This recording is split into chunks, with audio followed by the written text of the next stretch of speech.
Salut à tous et bienvenue sur ma chaîne YouTube que j'ai décidé de créer. Qui l'aurait cru?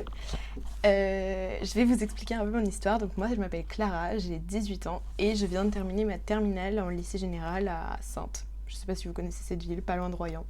Enfin bref, vous me direz si vous voulez que je vous fasse plus de détails sur comment j'en suis arrivée là, sur mes notes, ma formation, comment s'est passée ma terminale, etc. Mais dans tous les cas, à la rentrée, je rentre en première année de BCPST à Henri IV à Paris. Donc super lycée. Et donc ça demande énormément de préparation, et la première étant les fournitures scolaires. Et donc j'ai eu une idée de créer cette chaîne, pas que pour partager mes fournitures scolaires, mais pour partager un peu mon parcours. J'ai vraiment eu l'idée en regardant le compte YouTube de Une vie d'étudiante, je crois. Cécile, il me semble, la fille, elle s'appelle. Je le mettrai en description, mais en tout cas, son compte m'a énormément inspirée. Notamment, c'est grâce à elle que j'ai su à peu près quoi acheter pour les fournitures dont j'aurais besoin en BCPST. Donc si jamais vous vous posez des questions, je vous conseille vraiment d'aller voir ces vidéos. Et j'ai eu l'idée de faire une chaîne YouTube un peu comme elle pour essayer de garder des souvenirs de mon année, pour montrer quand ça va, montrer quand ça va pas, parce que je pense que va forcément qu'il y avoir des coups de mou.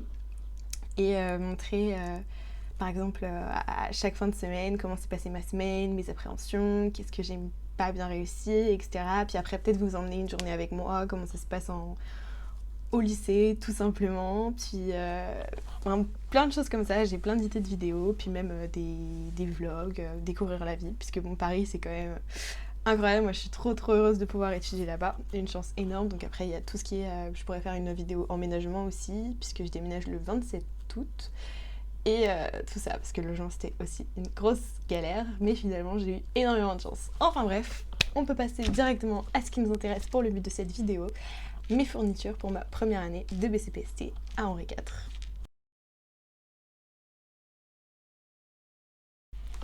Alors, tout d'abord, le plus important que j'ai vu dans la vidéo de Cécile justement, c'était les classeurs. Elle en avait 20 millions. Donc je pense que la vidéo elle va être en plusieurs parties. Je vais d'abord présenter genre tout ce qui est classeurs, cahiers, etc. Après ce qu'il y a dans mes trousses. Et après comment je fais pour m'organiser, je pense. Enfin les petits trucs en plus, pas classeurs ni trousses. Genre vous voyez quoi. Bref. Donc les classeurs, comme elle nous l'a recommandé, je vais vous montrer les différents classeurs que j'ai pris. J'ai un premier classeur rouge pour les maths, donc un normal, taille comme ça. Pour, en gros, ça, je vais l'emmener au lycée, donc un moyen, pas des petits carreaux, mais les moyens. L'emmener au lycée pour les cours, tout simplement, pour les prendre toute la journée. Voilà, donc ça, j'ai un classeur pour à peu près chaque matière. Donc le rouge, c'est les maths. Après, j'ai le vert pour la SVT, et je vais essayer de faire géologie et bio dans ce même classeur. Mais si jamais ça loge pas, je rachèterai un autre classeur jaune pour la géologie. Du coup, voilà. Ensuite, j'ai un classeur rose pour le français philo, parce que oui, en prépa, on a encore du français et de la philo, même si on a passé le bac de français et de philo. Mais bon, des petits livres à lire et tout pendant l'été. Ah oui, je pourrais vous dire aussi comment je me suis préparée à ma rentrée pendant cet été, puisque en plus, vu que j'avais maths complémentaires en terminale, j'ai dû rattraper le programme de terminale en maths, et c'était assez intense. Enfin bref. Après, j'ai un classeur violet pour la physique et la chimie, donc pareil, un pour les deux. Je sais pas si ça suffira, mais si jamais ça suffit pas, j'en rachèterai un en cours de l'année, je pense. Et je crois que c'est à peu près tout pour les petits classeurs. Donc ça, c'est les petits classeurs que j'emmènerai en cours en fonction des matières que j'aurai. Ça va, vu qu'il n'y en a pas tant que ça logera dans mon sac, donc ça c'est assez pratique. Et donc après, on va voir ce qui reste à la maison. Donc j'ai fait vraiment code couleur, comme Cécile sur sa vidéo. Donc le gros classeur rouge pour les maths, qui reste bien sûr à la maison, puisque après je vais sûrement devoir en acheter dans l'année, ça, parce que ça se remplit vite. Après j'ai le gros classeur vert, pareil, pour la SVT. Ça tient pour l'instant. Et après, ces deux-là, donc j'ai pas délimité pour quelle couleur encore, mais par exemple le bleu foncé pour la physique et le bleu clair pour la chimie. Et donc du coup, j'ai ces deux-là et pour ranger, parce que je pense que ça va être assez conséquent quand même. Donc je verrai s'il faut que j'en achète un en plus pour la bio. À Paris, ça va prendre beaucoup de place, je pense. Enfin bref, donc maintenant, on va se retrouver juste après pour les cahiers. Ok, donc nous revoilà. J'ai fait un peu le tri puisqu'il y a énormément d'affaires. Donc j'avais oublié de vous présenter, mais il reste un dernier classeur. Ça c'est pareil, grâce au conseil de Cécile. J'ai pris un classeur sous petit carreau comme ça. Pour un peu un classeur de révision où je pourrais mettre des schémas parce que c'est vrai que c'est plus simple de les mettre sur un classeur comme ça, on a tous les schémas qui sont regroupés, donc pour apprendre d'une manière plus visuelle, je trouve que c'est quand même pas mal d'avoir séparé de tout. Et pour ça, je vous montrerai les feuilles après, mais j'ai acheté des feuilles blanches simples de photocopieuse pour que ça soit plus simple plutôt que des feuilles sur carreau. Donc voilà, et des pochettes plastiques. Voilà. Donc maintenant, on passe aux cahiers. Donc pour les cahiers, j'ai été chez Action pour acheter... alors celui-là, je l'ai acheté cette année. Je trouve que c'est vraiment pas mal. C'est des cahiers intercalaires en gros. Je sais plus combien ça coûte, mais c'est pas très cher vu que c'est à Action, c'est pas très cher. Et en fait, on a des feuilles qui se décrochent d'ailleurs, en effet. Et il y a des intercalaires qu'on peut enlever de là où c'est et les remettre où on veut, puisqu'en fait, ils se rattachent au... Enfin, on peut le réclipser, je sais pas si vous voyez comment c'est fait, mais en tout cas, c'est super simple. Donc, par exemple, on écrit, et si on veut délimiter les parties qu'on a fait autrement, on peut détacher les intercalaires, les retacher là où ça nous arrange le plus, etc. Donc ça, je me disais, ça pouvait être pas mal pour l'anglais, je pense. Et puis sinon, je trouverais forcément une utilité. Enfin, on n'a jamais trop de cahiers, je pense. Donc, j'en ai un comme ça que j'ai acheté cette année. Mais j'ai aussi un petit... Alors, je sais pas à quoi il va me servir, hein, mais... on l'a, c'est principal. Donc ça, je l'avais acheté l'année dernière. Et j'ai aussi celui-là que j'avais aussi acheté l'année dernière. Donc c'est pas tout à fait les mêmes couleurs, quoi. Bref. Mais en tout cas, plutôt pratique, je trouve. Donc j'ai ces 3 cahiers-là. Ensuite, j'ai un répertoire. Alors ça, c'est pareil, j'avais pas du tout acheté cette année. Je l'ai acheté il y a un moment et je m'étais dit... Je m'en suis jamais servi. De base, je l'avais acheté pour l'anglais ou l'espagnol, je sais plus. Enfin, un des deux. Et je m'étais dit, cette année, en le revoyant, qu'en fait, ça pouvait être vraiment pas mal niveau vocabulaire. Parce que je sais qu'en SVT, je l'ai vu cette année, en SP, il y a énormément de vocabulaire à apprendre avec des nouveaux mots qu'on ne connaît pas du tout. Mais je trouve ça pas mal d'avoir un répertoire et de noter directement les mots de vocabulaire dessus et des définitions plutôt que de noter dans le cours. Enfin, je trouve que c'est lourd. Donc là, au moins, si j'ai un mot que je comprends pas, je sais que c'est mon petit dictionnaire en quelque sorte. Je note, je vais voir directement. Je trouve ça hyper pratique, hyper simple. C'est carré, on adore. Donc, ça se trouve, je m'en servirai pas comme les années précédentes, mais au moins, il est là. Vaut mieux avoir trop que pas assez, comme on dit toujours. Ensuite, les incontournables. Cahier de brouillon. Ça, je sais pas si j'en aurai assez de deux, mais je me dis... après, j'ai des feuilles aussi de brouillon où il y a des trucs derrière, mais on s'en sert pas forcément, donc... Mais en tout cas, les feuilles de brouillon en cours, ça peut toujours servir pour... surtout que je crois qu'on n'a plus trop le droit à la calculatrice en BCPST. En première... pour les concours, il n'y a pas toujours le droit à la calculatrice. Du coup, on s'entraîne au maximum en cours sans la calculatrice. Donc là, si j'ai besoin de faire des petits calculs ou que j'ai besoin de noter, etc., je me dis les cahiers de brouillon, toujours à avoir sur soi. Ensuite, alors là, j'ai un seul set d'intercalaires, mais j'en ai en tout... ils sont là les autres. Donc, j'ai tout ça d'intercalaires qui va avec les classeurs. Donc, j'ai acheté ceux-là, c'est des intercalaires de 10, je crois. Ouais, 10 à Action. Donc, en plastique. On peut pas trop noter dessus, mais c'est pas très grave parce que je me dis... voilà, je saurais au pire, je mettrais des post-it. Enfin, je sais pas, je me débrouillerai, mais bon. En tout cas, voilà, je me dis, allez voir la vidéo de Cécile. Moi, vraiment, je vous la conseille. Elle explique comment répertorier, à classer tout dans ses classeurs pour savoir quelle partie mettre dans chaque classeur. Donc, par exemple, dans le classeur de maths, parce qu'en maths, on va faire des cours, des TD. Donc, les TD, c'est des travaux dirigés avec des exos, etc. Et après, on peut faire encore un autre intercalaire pour les évals, par exemple. Donc, 3 intercalaires pour les maths. Par exemple, pour la SVT, je sais pas s'il y a des TD, mais en tout cas, il y a des TP. Et donc, c'est pareil, un intercalaire pour chaque. Et puis, je trouve c'est bien de ranger comme ça. Donc, voilà. J'ai pris tout ça. Donc, je vais pas les mettre tous ensemble, mais je vais prendre, par exemple, 3 par-ci, 3 par-là. Donc, au final, j'ai 32 intercalaires. Ça se trouve, je devrais en racheter aussi, mais c'est pas grave. Au moins, j'ai de quoi commencer, c'est le principal. Je verrai comment j'organise mes cours. Je vais pas le faire... Soit je le ferai un peu avant, soit j'attends de voir les premiers cours pour voir comment les profs s'organisent aussi. Je pense que c'est plutôt pas mal aussi. Enfin bref, du papier millimétré. J'en ai taxé toute l'année de terminale, vraiment. J'ai fait que ça. Je sais pas combien je dois de feuilles à tout le monde, mais en tout cas cette année j'en ai acheté 12. Je suis pas sûre que ça me suffira, mais c'est déjà bien pour commencer. Puis après je sais pas si on en aura besoin vu que je pense que ça se fait pas mal par logiciel. Enfin moi je sais que cette année il y en avait pas mal par logiciel aussi. Donc bon, au moins il est là. Comme le reste, il a le mérite d'être là. Je verrai si je m'en sers ou pas, mais franchement je pense que j'ai une bonne idée en l'achetant. Ensuite on passe au petit cahier. Donc ça c'est pareil, j'ai eu l'idée grâce au compte Une Vie étudiante. Vraiment, merci à elle pour ces vidéos. Alors, c'est plutôt que des fiches Bristol, puisque ça je trouve qu'on en achète je sais pas combien, et bah je trouve qu'elle a une super idée, faire des fiches sur des cahiers directement. Et en fait, pareil, on garde le code couleur. Par exemple, le jaune, c'est pour la géologie. Donc là, je vais avoir toutes mes fiches de géologie. Le bleu clair, pour la chimie, je vais avoir toutes mes fiches de chimie. Après, j'ai pour la bio, pour la physique, et là, pour les maths. Et je trouve ça hyper pratique. Même des méthodes ou quoi, si jamais on veut les mettre sur... Enfin, des méthodes, des applications, des trucs comme ça. Attention, faut pas faire ceci, des erreurs qu'on fait régulièrement et tout. Je trouve ça hyper bien. Donc... j'ai clairement adopté l'idée des petits cahiers. Voilà.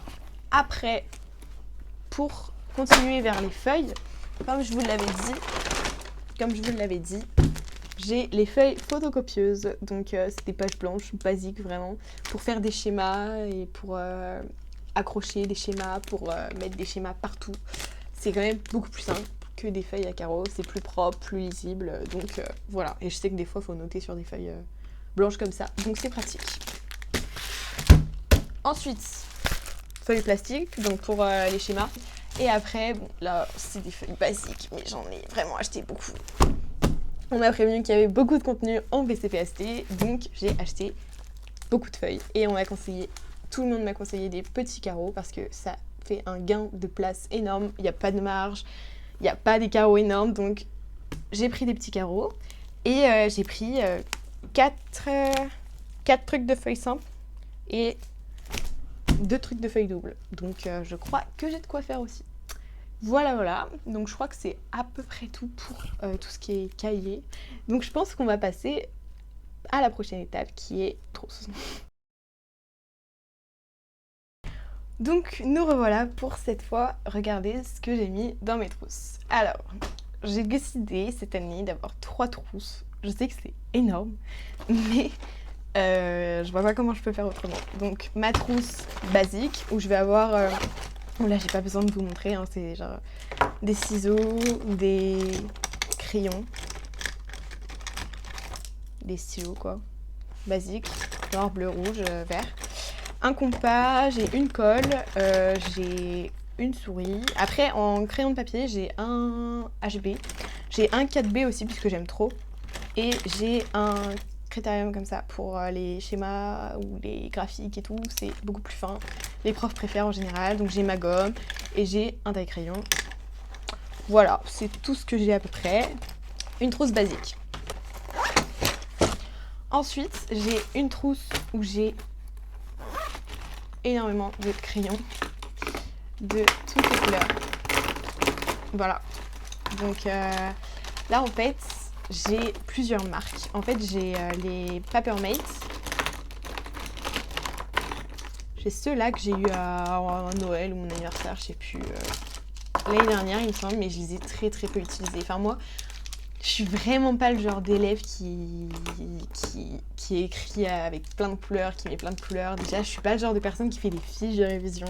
Je m'y suis vraiment mise cette année pour le bac. Pour les matières qui sont au bac, donc la physique, j'avais la physique, la SVT et la philo. Donc j'ai vraiment juste fait des fiches pour ça.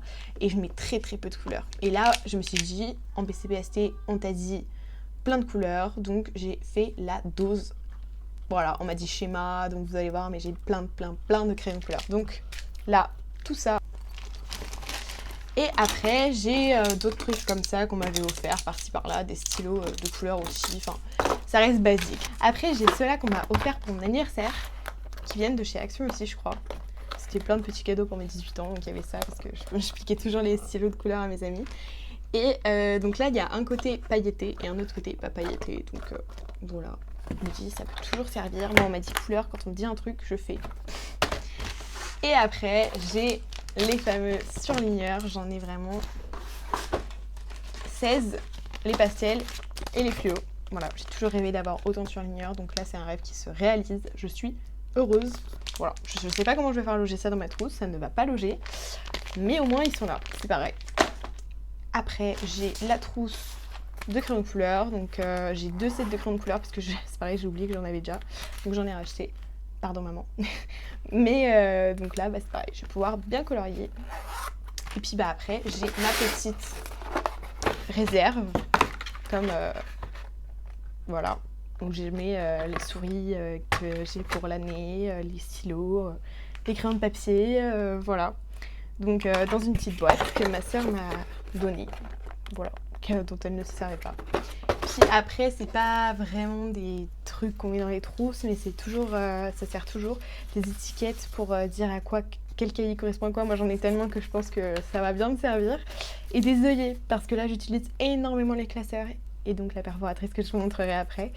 Et les œillets, c'est incroyable parce que quand on a une feuille qui ne tient plus, et ben on met des œillets et hop, elle retient. Et moi, je trouve ça incroyable comme concept. Voilà. Donc et bah après, on passe à la dernière partie pour l'organisation principalement. Donc voilà, maintenant on va parler plutôt organisation, mais avant cela, j'ai oublié de vous dire que j'avais aussi un porte-vue. Donc c'est un porte-vue qui va me servir surtout pour les dissections, si j'en crois ce que disait la fille. Donc c'est un gros porte-vue où il y a aussi des intercalaires, où c'est assez pratique du coup, je vais pouvoir mettre des feuilles, comme un porte-vue, et comme ça, vu qu'on peut manipuler de l'eau, des liquides des fois, vu que c'est une pochette, je pense que ça a moins de risques, donc c'est quand même le bon plan. Donc maintenant, on passe à la dernière partie, qui est ce qu'on ne met pas dans la trousse, et c'est pas des cahiers non plus.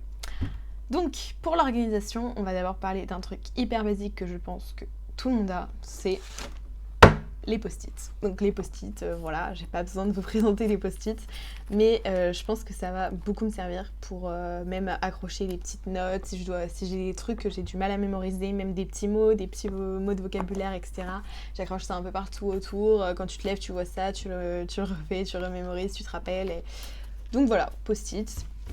Dans la même optique, j'ai acheté ça l'année dernière et je trouvais ça hyper pratique pour délimiter, notamment pour dans les classeurs, si jamais on veut dire à partir de là, c'est ça, à partir de ça, enfin même des annotations, même dans les livres ou des trucs comme ça, si on a comment ça s'appelle, des citations qui nous plaisent, on marque la page, c'est des plus petits post-it, donc je trouve ça plutôt pratique. Et vu que j'avais peur de manquer et que ça date de l'année dernière, donc il m'en reste plus beaucoup, j'en ai racheté cette année. Voilà, toujours à Action. Action, j'aime trop ce genre de magasin parce qu'on trouve plein de trucs vraiment pas chers. Encore des post-it, donc je suis une dingue de post-it et il y en a de toutes les couleurs et cette fois de toutes les formes aussi. Et ça c'est pareil, c'est un peu plus pour délimiter dans les classeurs, je me dis ça peut servir. Enfin franchement, on n'a jamais trop de post-it, même si là je pense que j'en ai quand même la dose, mais ils sont là. Franchement, on les remercie d'exister, voilà. Après il y a les trombones. Je sais pas si je vais beaucoup m'en servir. Je ne l'avais pas acheté cette année, je l'ai acheté avant. Mais je m'en servais avant vachement quand j'étais en trieur pour pas que tous mes cours se mélangent, partent, etc. Mais là, je suis sûre que si jamais on me donne plusieurs feuilles, si jamais j'ai envie si j'ai pas ma perforeuse avec moi, et bah je mettrai un trombone. Voilà, simple, rapide et efficace. Après, j'ai du scotch. Le scotch, toujours efficace, toujours. Et ça me sauve la vie à chaque fois, puisque ça m'énerve de plier le petit bout du scotch à chaque fois là pour le récupérer et tout. Alors que là, avec ça, parfait, pépite, on garde. Ensuite, donc, comme je vous en ai parlé tout à l'heure, j'ai ma perforatrice. Et ça, je trouve que c'est le truc qu'il faut avoir, vraiment l'incontournable. En plus, perforer, moi je trouve ça hyper satisfaisant, donc voilà. Je sais pas vous en parler 20 ans, mais achetez une perforatrice. Ensuite, j'ai des feutres Velleda. Et donc ça va servir pour le tableau blanc que j'ai acheté, attention. Incroyable. Parce que c'est pareil, les feuilles de brouillon cette année pour réviser pour mes contrôles et tout, j'en ai utilisé je ne sais pas combien. Alors là au moins, et ben plus besoin d'acheter encore et encore des feuilles. Enfin pas forcément d'acheter mais de récupérer des feuilles et d'avoir ça de feuilles à la fin qu'il faut jeter puisque bah ça sert plus à rien de les garder. Là au moins j'ai le tableau, ça s'efface, on recommence. Simple, rapide, efficace, c'est ce qu'on aime. Bon après il va falloir que je trouve un endroit pour le mettre puisque mon appart n'est vraiment pas grand. Moi j'aime bien écrire sur les tableaux donc ça motive encore plus pour travailler, donc c'est pas mal. Ensuite, pour l'organisation, plutôt qu'un agenda classique, puisque bon, la prépa c'est quand même encore en lycée, donc je pense que les profs donnent quand même des devoirs, etc. Mais plutôt qu'un agenda classique, j'ai décidé d'acheter un planeur. Enfin, plutôt un semainier, on me dit un agenda semainier. Et en fait, c'est hyper bien, je trouve, d'avoir une vue d'ensemble. Et puis même vu que je vais habiter toute seule, maintenant il va falloir que je gère si j'ai des rendez-vous, des cours, enfin des trucs comme ça. Donc je préfère mettre carrément tout mon planning. Je regardais les vidéos d'une fille et elle disait que c'était pas mal d'avoir une vue sur la semaine comme ça, justement pour se rendre compte de ce qu'on devait faire. Comme ça on fait nos plannings, le planning c'est super important. Et comme ça, bah, dès qu'on arrive sur notre bureau, on sait ce qu'on doit faire directement. On passe pas 20 ans à se dire qu'est-ce que je dois faire, etc. Donc c'est quand même un gros gain de temps. Puis, ouais, franchement, j'aime bien le concept. Voilà, hyper simple, mais hyper pratique comme on aime. Ensuite, j'ai ça, je l'ai acheté pareil à Tinger. Je sais plus comment c'est le nom. En tout cas, j'adore ce genre de magasin. Et là, pépite. J'ai l'organisation, si jamais j'ai une journée bien remplie et tout, l'organisation de minuit à 23h. Bon, la météo, bon, ça sert, vous voyez pas la grand chose là. Ça sert pas à grand chose, mais voilà. Après, j'ai l'organisation de la semaine, ce que je veux faire par jour, par exemple. Et après, j'ai l'organisation du mois. Donc, voilà. Du 1er au 31. Hyper pratique. Et là, chaque jour, je fais mon petit truc. Je sais pas combien il y en a, mais hyper pratique. Après, ça, c'est des idées. Bon, c'est les post-it, quoi. Ça, c'est les listes de courses. Et ça, c'est les notes que je dois faire dans la journée. Donc, il n'y a pas beaucoup de choses, je vous l'accorde, mais je trouve que c'est hyper bien. Voilà.